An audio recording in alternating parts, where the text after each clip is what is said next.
Hello everyone. This is part 2 of chapter gravitation. Gravitation हम start कर चुके हैं और हमने कुछ स्टार्टिंग के जो टॉपिक्स हैं वो डिस्कस किए थे। जो मेन टॉपिक था यहाँ पर वो था ग्रेविटेशनल लॉ, मतलब लॉ ऑफ ग्रेविटेशन। तो वो हमने डिस्कस किया फर्स्ट पार्ट में। तो अब सेकंड पार्ट देखने से पहले फर्स्ट पार्ट जरूर देखें। तो हम इसमें नेक्स्ट टॉपिक्स डिस्कस करेंगे। Let's start. Today's first topic is free fall. देखो इस सेशन में ना कुछ टॉपिक्स डिलीट भी कर दिए गए हैं, तो आप जब भी एनसीईआरटी देखें ये मत सोचना कि हमें ये टॉपिक नहीं करवाया गया। तो आप सबसे पहले सिलेबस देखें और उससे अपने टिक मार्क कर लें कि ये टॉपिक्स हमें करने हैं और ये हमारे डिलीट पोर्शन में आते हैं। तो आप ये जरूर काम करें जब भी आप कोई भी सब्जेक्ट पढ़ें, ठीक है। आपको नहीं तो ऐसा लगता रहेगा कि हमने ये टॉपिक नहीं किया, ये छोड़ दिया गया है, ये कब करेंगे, ये पढ़ना है या नहीं पढ़ना। तो सबसे पहले आप अपना टिक करें अपने सिलेबस के अकॉर्डिंग अपने टॉपिक्स को। तो हम आज का फर्स्ट टॉपिक है फ्री फॉल। कि फ्री फॉल क्या होता है। देखो मैं आपको एक सिचुएशन बताती हूँ।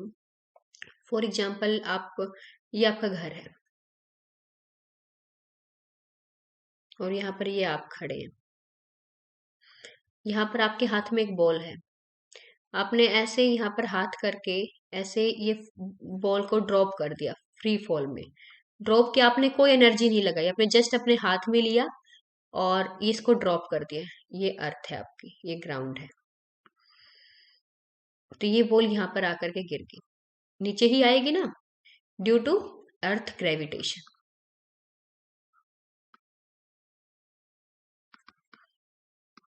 ठीक है ना। तो जैसे ही आपने इस बॉल को नीचे की तरफ गिराया तो वो यहाँ पर आकर के गिर गई, इस ग्राउंड पे आ गई। तो ये क्या है आपका फ्री फॉल। मतलब हर चीज अपने आप ही नीचे आ रही है, अपने आप ही गिर रही है, आपने कोई एनर्जी उसको नहीं दी।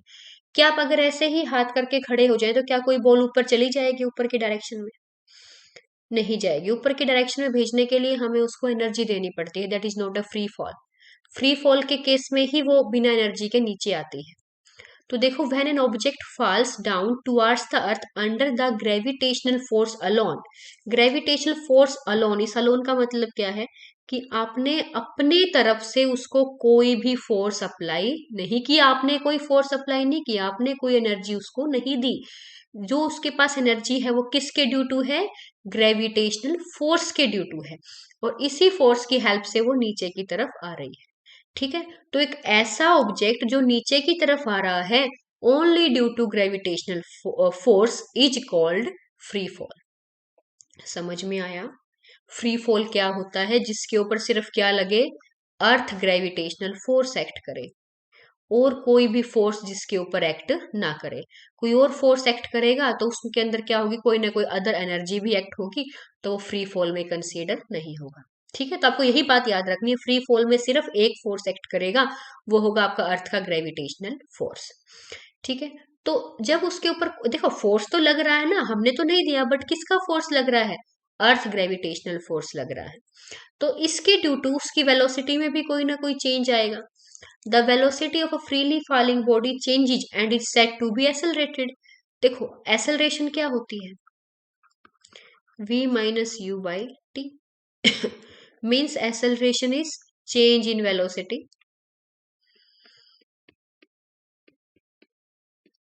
by time. ये होती है आपकी acceleration, change in velocity by time. तो जब आपकी वेलोसिटी चेंज होगी तो उसके अंदर क्या आएगी? एक्सेलरेशन भी आएगी। भाई यहाँ पर अर्थ का ग्रेविटेशनल फोर्स लग रहा है, यहाँ पर फोर्स ज्यादा है, यहाँ पर कम, यहाँ पर उससे कम, यहाँ पर उससे कम। अगर जब फोर्स की अमाउंट चेंज होगी तो वेलोसिटी भी चेंज होगी। अगर वेलोसिटी चेंज होगी तो उसमें एक्सेलरेशन भी आएगी।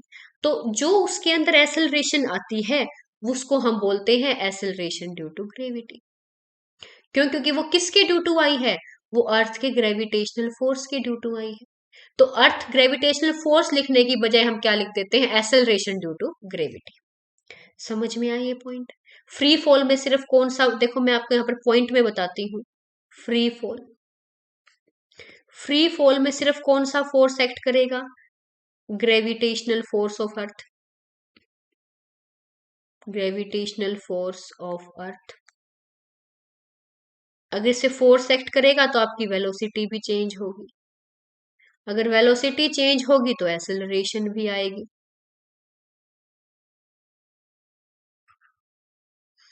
और इस एक्सेलरेशन को हम बोलेंगे एक्सेलरेशन ड्यू टू ग्रेविटी।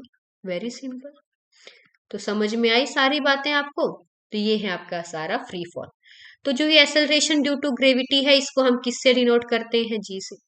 है तो ये भी एक्सेलरेशन ही, और एक्सेलरेशन की यूनिट क्या होती है? हम पढ़ चुके हैं, मीटर पर सेकंड स्क्वायर। यहाँ से देखो वेलोसिटी की क्या होती है? Metre per second by second. तो क्या बन गई unit? Metre per second square. तो सारी चीजें समझ आई। फ्री फॉल में सिर्फ एक फोर्स एक्ट करता है, ग्रेविटेशनल फोर्स ऑफ अर्थ। अगर फोर्स लग रहा है तो वहां पर उसकी वेलोसिटी चेंज होगी। क्यों? क्योंकि जो ग्रेविटेशनल फोर्स ऑफ अर्थ है वो हर पॉइंट पर अलग लगेगा, क्योंकि दैट डिपेंड्स ऑन डिस्टेंस, वो डिस्टेंस पे डिपेंड करता है। तो अगर उसकी वेलोसिटी चेंज होगी तो एक्सेलरेशन आएगी। एक्सेलरेशन को बोलेंगे acceleration due to gravity, and this is denoted by small g. एंड इसकी जो यूनिट है वो सेम एक्सेलरेशन जैसी होगी, metre per second square. Hope you understood all the points of this slide.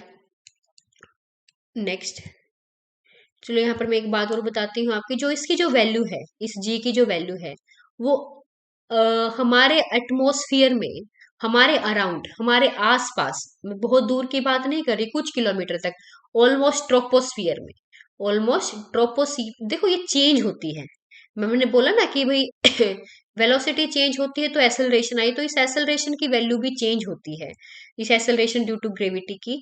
पर वो बहुत ज्यादा डिस्टेंस ट्रेवल करने पे थोड़ी सी चेंज होती है, इसीलिए हम इसकी वैल्यू लेते हैं इन troposphere 9.8 metre per second square. और सिंप्लिसिटी के लिए हम इसको ले लेते हैं 10 मीटर पर सेकेंड स्क्वायर। आपको ये समझना है।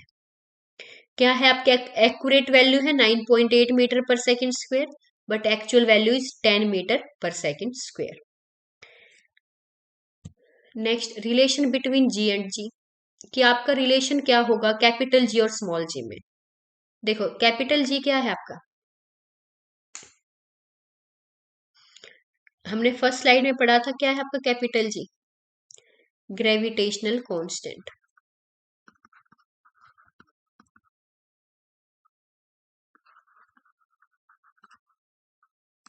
और स्मॉल जी क्या है? Acceleration due to gravity. ठीक है, अभी हमने पढ़ा भी, 2G अभी यूज हो रहे हैं, आपको याद रखना है कैपिटल जी किसके लिए यूज होता है, स्मॉल जी किसके लिए यूज होता है। कैपिटल जी आपका ग्रेविटेशनल कांस्टेंट है, जो कि यूनिवर्सल कांस्टेंट है,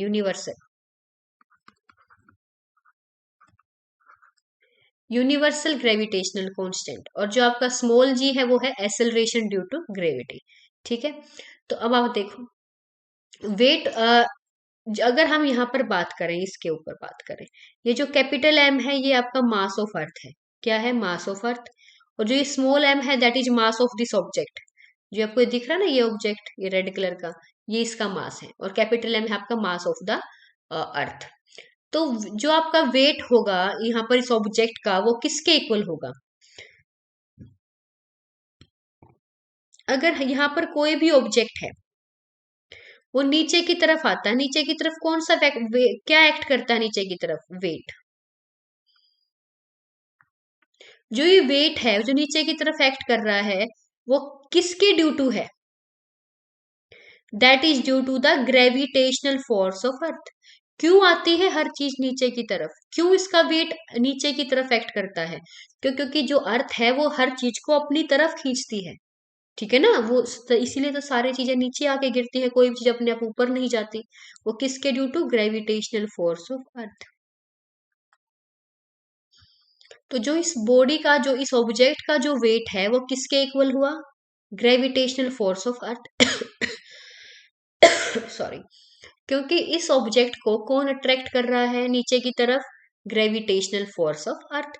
तो इसका जो वेट है वो किसके ड्यू टू हुआ बच्चों? ग्रेविटेशनल फोर्स ऑफ अर्थ के। तो इसीलिए यहाँ पर क्या चीजें हैं हमारे पास, जो वेट ऑफ ऑब्जेक्ट है वो किसके इक्वल होगा? ग्रेविटेशनल फोर्स के। और वेट क्या होता है? Always mg, mass into acceleration due to gravity. तो जो वेट ऑफ ऑब्जेक्ट है दैट इज mg। और हम पढ़ चुके हैं ग्रेविटेशनल फोर्स का फॉर्मूला क्या होता है? g m1 m2/r²। तो अब देखो यहाँ पर m1 एक मास किसका है, अर्थ का, क्योंकि हम एक बॉडी किसको कंसीडर कर रहे हैं, अर्थ को। दूसरी एक स्मॉल ऑब्जेक्ट है, ये किसकी तरफ अट्रैक्ट होगा, towards the centre of the अर्थ। ऐसा नहीं है कि आपका जो ऑब्जेक्ट है वो सरफेस ऑफ अर्थ पे ही आके रह जाएगा, नहीं, वहां पर भी अगर कोई चीज सरफेस ऑफ अर्थ के ऊपर रखी हुई है, वो अपने आप फ्लाई करना क्यों नहीं शुरू करती, क्यों, क्योंकि तभी भी उसके ऊपर एक ऐसे ग्रेविटेशनल फोर्स लग रहा है, अर्थ के सेंटर से लगता है ग्रेविटेशनल फोर्स, ना कि सरफेस से। ठीक है, हर एक ऑब्जेक्ट अर्थ के सेंटर पर अट्रैक्ट होता है, ना कि अर्थ के सरफेस पर। ठीक है, तो जब वो सरफेस पर चला, सॉरी, अर्थ के सेंटर पर चला जाएगा, तब उसके ऊपर कोई भी ग्रेविटेशनल फोर्स नहीं होगा। ओके तो यहाँ पर क्या होगा, Gm1m2/r²। तो ये डिस्टेंस कितना है इस ऑब्जेक्ट का और इस ऑब्जेक्ट के बीच में, equal to radius of earth. ये ऐसे है बच्चों, ये आपकी अर्थ है और यहाँ पर ऑब्जेक्ट रखा है, तो जो ये ऑब्जेक्ट सरफेस पर रखा है ये ऑब्जेक्ट, तो ये अट्रैक्ट किस साइड होगा, towards the centre of the अर्थ, ये सेंटर है, और इसके बीच का डिस्टेंस क्या होगा, रेडियस ऑफ अर्थ। ठीक है, तो Gm1m2/r²। एक मास किसका है आपके पास, अर्थ का, तो कैपिटल M। एक मास किसका है, स्मॉल ऑब्जेक्ट का, तो स्मॉल m, बाय r²। तो Gmm/r² is equal to mg। This is weight of the object. तो आपका जो स्मॉल m है वो क्या हो गया, कैंसल आउट हो गया यहाँ से, तो g किसके इक्वल हो गया, Gm/r² के। तो g is equal to Gm/r²। अब देखो यहाँ पर ये रिलेशन आ गया आपके पास स्मॉल g और कैपिटल G के बीच में। तो यहां से क्या चीज इंपॉर्टेंट है हमारे पास, जो आपका स्मॉल g है वो किसके ऊपर डिपेंड कर रहा है, एक तो कैपिटल G पे, कैपिटल G तो कांस्टेंट है, इसके ऊपर इसकी तो हम बात ही नहीं करेंगे, this is constant, and this capital M, this is mass of अर्थ। या हम किसी प्लेनेट की बात करें, किसी और प्लेनेट की, बट ये it is independent on small m, इसके ऊपर क्या है, इंडिपेंडेंट है। और r है आपका रेडियस ऑफ द प्लेनेट, जिसकी भी बात करेंगे हम प्लेनेट की। तो कई बार एक क्वेश्चन पूछा जाता है, तो जो स्मॉल g है, जो आपकी ग्रेविटी है, जो आपकी एक्सेलरेशन ड्यू टू ग्रेविटी है,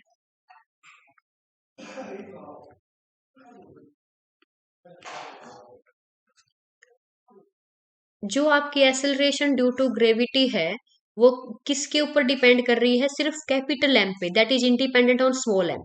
मतलब वो मास ऑफ ऑब्जेक्ट के ऊपर डिपेंड नहीं करती, वो सिर्फ मास ऑफ द प्लेनेट के ऊपर डिपेंड करती है। क्लियर हुई ये पॉइंट। तो G is equal to Gm/r²। तो कई बार क्वेश्चन क्या पूछा जाता है कि आपका एक ऑब्जेक्ट है वो 1 kg का है, एक ऑब्जेक्ट है 4 kg का है, इसके ऊपर एक्सेलरेशन ड्यू टू ग्रेविटी कितनी लगेगी, इसके ऊपर एक्सेलरेशन ड्यू टू ग्रेविटी कितनी लगेगी, मतलब दोनों के लिए आपको जी की वैल्यू पूछी जाती है। तो आपका आंसर क्या रहेगा, दोनों के लिए जो जी की वैल्यू है वो 9.8 मीटर पर सेकंड स्क्वायर रहेगी। क्यों, क्योंकि जो जी की वैल्यू है हमने यहाँ से देखा, that is independent on small m, मतलब वो इंडिपेंडेंट है मास ऑफ द ऑब्जेक्ट के। Clear the point. तो आपको यहाँ से समझ में आ गया होगा कि जो आपका एक्सेलरेशन ड्यू टू ग्रेविटी है, that is independent on the mass of the object. Next, अब मैंने आपको बता दिया कि जो जी की वैल्यू है वो 9.8 मीटर पर सेकंड स्क्वायर होती है।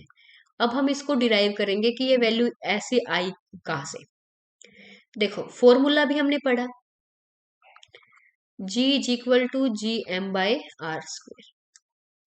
अगर हम सबकी वैल्यू पुट कर देंगे तो हमारे पास इसकी वैल्यू आ जाएगी। मास ऑफ द अर्थ क्या होता है, mass of earth 6 into 10⁻24 kg, this is the mass of earth. हमें और क्या चाहिए, radius of earth. Radius of earth होता है आपके पास 6.4 into 10⁻6 metre, this is radius of earth. Next, gravitational constant, ये आपके ग्रेविटेशनल कांस्टेंट की वैल्यू है, यूनिवर्सल ग्रेविटेशनल कांस्टेंट, जो हम फर्स्ट वीडियो में स्टडी कर चुके हैं। 6.67 इंटू 10⁻11 न्यूटन मीटर स्क्वायर पर kg स्क्वायर। अब हम इस फॉर्मूले में पुट करके इसकी वैल्यू निकालेंगे। जब हम इस फॉर्मूले में पुट करते हैं तो जो हमारे पास वैल्यू आती है स्मॉल g की, that is 9.8 metre per second square. As I told, अगर हम सिंप्लिसिटी के लिए न्यूमेरिकल्स में हम इसको 10 मीटर पर सेकेंड स्क्वेयर भी ले लेते हैं। ठीक है, तब आपको पता लग गया कि ये वैल्यू कहाँ से आई है। नेक्स्ट इंपॉर्टेंट पॉइंट्स है हमारे कुछ। जो अर्थ है is not a perfect sphere. जो आपकी अर्थ है वो परफेक्ट स्पीयर नहीं है, वो एक इस टाइप में है।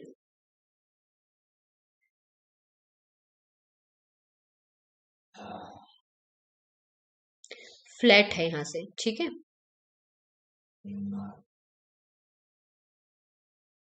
इस टाइप में। As the radius of the earth increases from the poles to the equator. ये पोल्स हैं आपके, ये इक्वेटर्स हैं आपके। अब आप देखो ये जो पोल्स हैं ये इक्वेटर्स हैं। इक्वेटर का जो रेडियस है वो ज्यादा है एज कंपेयर टू पोल्स। तो इक्वेटर्स का जो रेडियस है वो पोल से ज्यादा होता है, यही बात ये बोल रहे हैं। As the radius of earth increases from the poles to the equator, जैसे हम पोल से इक्वेटर के पास आते हैं तो जो आपका रेडियस है वो क्या हो रहा है, इंक्रीज हो रहा है। Value of g becomes greater at the poles. Poles के ऊपर क्या होगी आपकी वैल्यू, ज्यादा हो जाएगी। क्यों हो जाएगी आपकी वैल्यू पोल्स पे ज्यादा, देखो पोल्स पे radius g is equal to G M by R square. जहां पर आपका रेडियस कम होगा वहां पर जी की वैल्यू क्या हो जाएगी आपकी, ज्यादा। ठीक है, जहां पर आपका रेडियस कम होगा वहां पर पोल की वैल्यू ज्यादा, जहां पर रेडियस ज्यादा वहां पर जी की वैल्यू कम। तो आपको यहाँ पर ये चीजें पता होनी चाहिए कि पोल्स पे कम होती है या आपके रेडियस सॉरी इक्वेटर पे कम होती है जी की वैल्यू, ये पूछा जाता है कई बार। ठीक है, तो जैसे जैसे आपका रेडियस बढ़ेगा वैसे वैसे जी की वैल्यू कम हो जाएगी। For most calculations we can take g to be more or less constant on or near the earth. तो पर हम ये बहुत कम चेंज होती है इसीलिए हम पोल्स और इक्वेटर दोनों पे ही almost 9.8 metre per second square ही ले लेते हैं। ठीक है, तो आपको ये समझ में आया, ये पॉइंट्स बहुत ही इंपॉर्टेंट है। तो यहाँ पर हम एक न्यूमेरिकल डिस्कस करेंगे। A car falls off a ledge and drops to the ground in 0.5 second. आपको टाइम दे दिया गया है 0.5 सेकेंड। और देखो यहाँ पर जी की वैल्यू इन्होंने खुद ही 10 मीटर पर सेकेंड स्क्वेयर दे दी है। ठीक है, तो what is its speed on striking the ground. तो इसकी स्पीड क्या होगी जब ये स्ट्राइक करेगा ग्राउंड पर। हमें स्पीड निकालनी है, फर्स्ट पॉइंट में स्पीड। देखो v हम यूज करेंगे first equation of motion, v is equal to you plus A t. ये car falls off ledge and drops to the ground, तो ग्राउंड पे ड्रॉप की जाती है, इसका मतलब ये कौन सा केस है बच्चों, फ्री फॉल का। और मैंने आपको बताया जो फ्री फॉल का केस होता है उस केस में हमारे पास सिर्फ कौन सा फोर्स एक्ट करता है, only gravitational force. Gravitational force act करेगा आपका। इसका मतलब फ्री फॉल में जो आपकी इनिशियल वेलोसिटी होगी यू, वो क्या होगी, जीरो। तो v is equal to a t. और फ्री फॉल में जो आपकी एसेलरेशन होती है that is always equal to acceleration due to gravity g। तो v is equal to g t. तो क्या आएगा यहाँ पर g की वैल्यू कितनी दे रखी है, 10।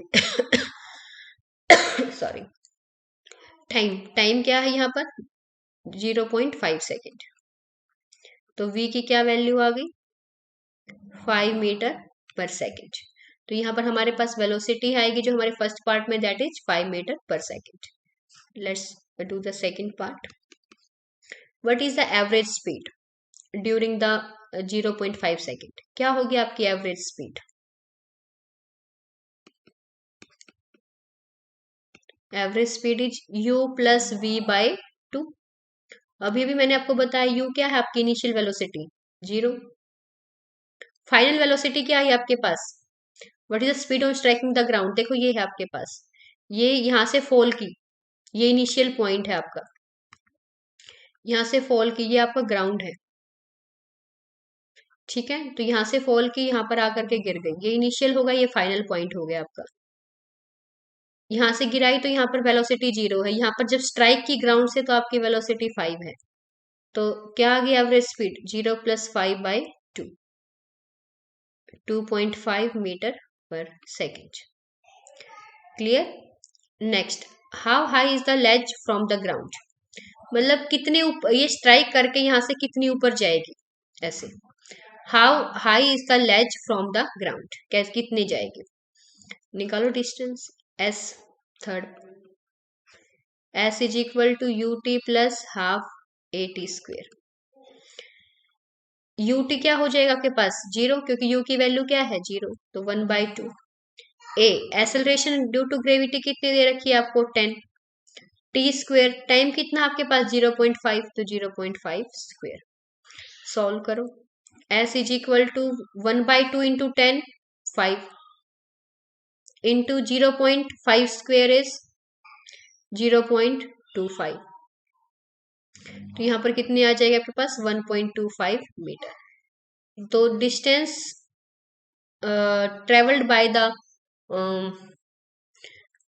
How high is the ledge from the ground, how कितनी हाइट होगी, कितना डिस्टेंस ट्रेवल करेगी ग्राउंड से, 1.25 मीटर।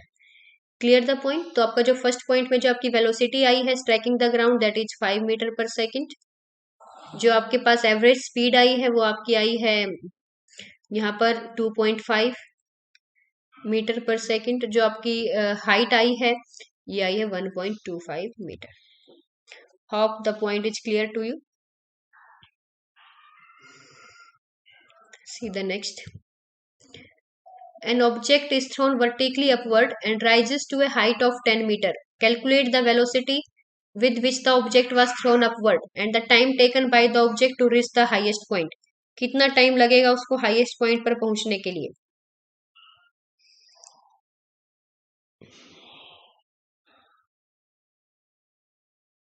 सी हियर, क्या गिवन है हमें, हाइट क्या है आपके पास 10 मीटर, इसका मतलब हाइट है तो क्या गिवन है, ये डिस्टेंस आपको गिवन है, दैट इज 10 मीटर।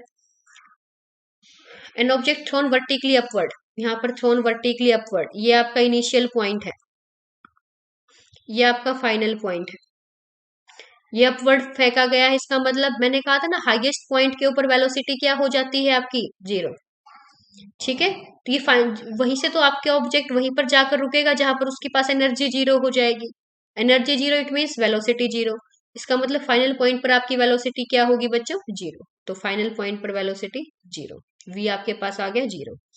और आपके पास क्या गिवन है, यहाँ पर हमें क्या चाहिए, the velocity with which the object was thrown upward, कि कितनी ये वेलोसिटी, इनिशियल वेलोसिटी, किस वेलोसिटी से उसको अपवर्ड फेंका गया था। तो वो निकालने के लिए हम यूज करेंगे फर्स्ट पार्ट में, हम अपने second equation of sorry third equation of motion का यूज करेंगे, V square minus you square is equal to 2as। तो हमें किस चीज की जरूरत है, ए। और जब हम फ्री फॉल की बात करते हैं या ऊपर फेंकने की बात करते हैं तो एक्सेलरेशन क्या लगती है, जी के इक्वल, दैट इज 9.8। ये होती है डाउनवर्ड डायरेक्शन में positive 9.8 metre per second square.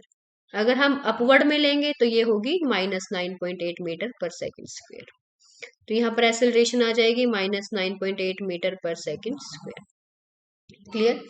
तो v की वैल्यू है हमारे पास zero, minus you square, u तो हमें निकालना है, तो 2 माइनस 9.8 इंटू एस इज 10। तो यहां से देखो ये माइनस से माइनस कैंसिल हो जाएगा, तो यू स्क्वेयर आ जाएगा आपके पास 20 इंटू 9.8। ठीक है, तो ये आपके पास वैल्यू आ जाएगी, तो यू स्क्वेयर आ जाएगा आपके पास 196 मीटर पर सेकेंड। ठीक है, और 196 का रूट, ये यू स्क्वेयर है, तो अगर हम सॉरी यू स्क्वेयर होगा आपके पास 196, अगर हम यू निकालेंगे तो क्या आ जाएगा 196 अंडर द रूट, और ये किसकी वैल्यू होती है 14 की, 14 स्क्वेयर इज 196। ठीक है, तो 14 मीटर पर सेकेंड। समझ आया। तो हमारे पास यहाँ पे क्या वैल्यू आ गई, 14 metre per second, that is initial velocity with which it is thrown upward.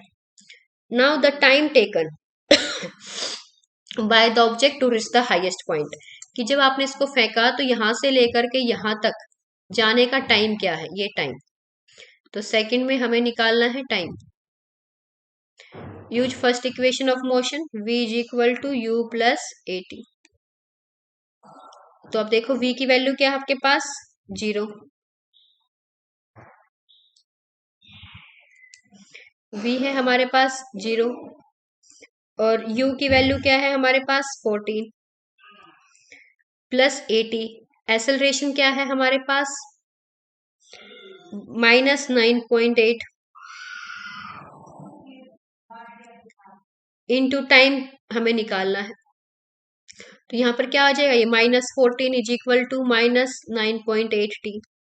तो t की वैल्यू बताओ कितनी आ जाएगी हमारे पास,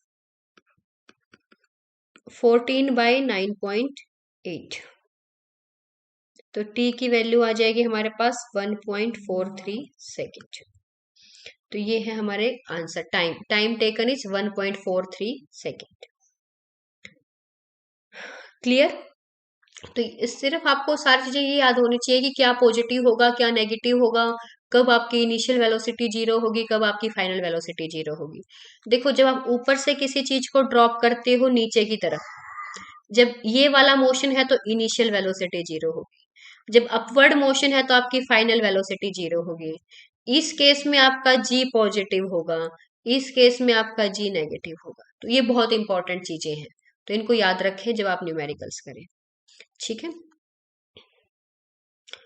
तो आपको समझ में आ गए दोनों। फर्स्ट में हमने थर्ड इक्वेशन का यूज करके हमने वेलोसिटी निकाली है, that is 14 metre per second, और सेकंड में हमने टाइम निकाला, दैट इज 1.43 सेकंड।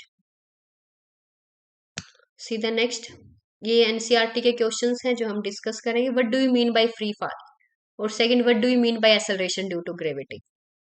और ये दोनों ही पॉइंट हैं हम जो ऑलरेडी डिस्कस कर चुके हैं कि फ्री फॉल क्या होता है और एक्सेलरेशन ड्यू टू ग्रेविटी क्या होती है। फिर भी आपको दोबारा बता देती हूँ। देखो, फ्री फॉल क्या होता है, जिसमें सिर्फ एक फोर्स लगता है, कौन सा, ग्रेविटेशनल फोर्स ओनली। जिसमें सिर्फ ग्रेविटेशनल फोर्स लगता है, that is called free fall. ठीक है, कोई अदर फोर्स नहीं लगना चाहिए। और जब आप ग्रेविटेशनल फोर्स, सिर्फ ग्रेविटेशनल फोर्स लगता है उसके अंदर, तो उसकी जो वेलोसिटी है वो क्या होगी, चेंज होगी। वेलोसिटी चेंजेज, अगर वेलोसिटी चेंज होगी तो उसमें एक्सेलरेशन भी आएगी। और इस एक्सेलरेशन को हम क्या बोलते हैं, हम इस एक्सेलरेशन को बोलते हैं एक्सेलरेशन ड्यू टू ग्रेविटी। हो गए ना सारे पॉइंट क्लियर। और इस एक्सेलरेशन ड्यू टू ग्रेविटी को किससे डिनोट किया जाता है, जी से किया जाता है। इस जी की value more or less constant होती है, that is 9.8 metre per second square. और न्यूमेरिकल पर्पज के लिए हम सिंप्लिसिटी के लिए इसकी वैल्यू लेते हैं 10 मीटर पर सेकंड स्क्वायर। और ये कैसी क्वांटिटी होगी, same like acceleration as a vector quantity होगी। तो सारी बातें समझ में आई कि फ्री फॉल क्या होता है, एक्सेलरेशन ड्यू टू ग्रेविटी क्या होती है। ठीक है, all depends on gravitational force. और जो इस जी की जो वैल्यू है, अगर हम डाउनवर्ड में लेंगे तो जो जी है वो पॉजिटिव होगा, अगर हम अपवर्ड की बात करेंगे तो जो जी की वैल्यू है वो नेगेटिव होगी। ठीक है, ये सब बातें हैं जो आपको इसमें ध्यान रखनी है। Hope you understood the lecture. तो अब ये लेक्चर देखने से पहले आपने क्या फर्स्ट पार्ट जरूर देख लें, आपको अच्छे से समझ में आएगा। इस वीडियो में इतना ही, नेक्स्ट पार्ट हम डिस्कस करेंगे नेक्स्ट वीडियो में। Thank you.